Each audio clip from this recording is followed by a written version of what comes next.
Well, my morning started out with a broken hub, so my truck couldn't get out of its own way. I had to use my wife's car to tow it out, and I didn't have any help.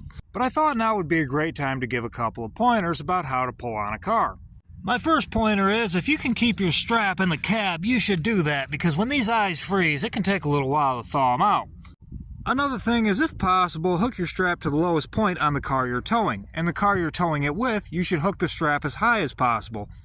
You should also note, snow is not mud. The goal is to stay on top of it. The car that's being towed should not be spinning its tires. If it is, it's putting material in front of the tire and making it harder for the tow vehicle to move it. If the person in the vehicle being towed doesn't understand and keeps spinning the tires, do yourself a favor and put that car in neutral and tell them just to keep the steering wheel straight.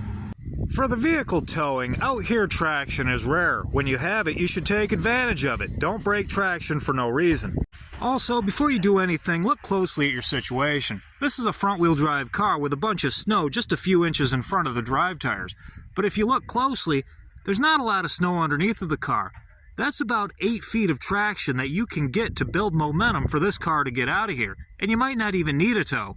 Most cars have a designated tow point, but if you can't find one, never hook to a body or suspension component. Also, before you hook to any receiver, make sure it's in good shape and well secured. I lost a friend once who had one of these come through his back window. He was just trying to help.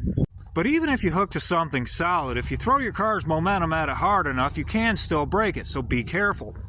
If you're looking for something to put under your tire to give you traction on ice, wood ashes are the best. Cat litter works, but only for a little bit. It's made of clay, so it quickly turns into a slick mud. If you can, carry a piece of carpet with you. Never use a board because that can be thrown at you, and nothing's really worth that kind of injury.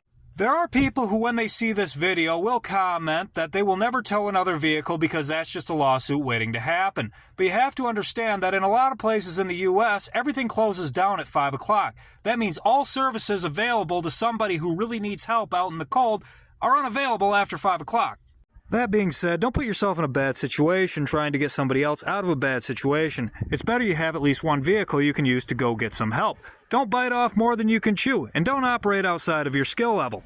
If you are stranded with a stuck vehicle, don't blow it up trying to get it out. Your heater only works if your engine runs, and it's the only thing protecting you from a potentially deadly situation. Make sure you clean out around your exhaust pipe so you don't die of carbon monoxide poisoning. Help will be along sooner than you think. If once you have your car out you notice that it's developed vibration, don't immediately assume something's bent. Check and see if there's snow in your rims. Snow packs up in there and it throws your tire out of balance. It'll shake then. You wouldn't believe how often people have paid to have their car diagnosed with snow in the rims.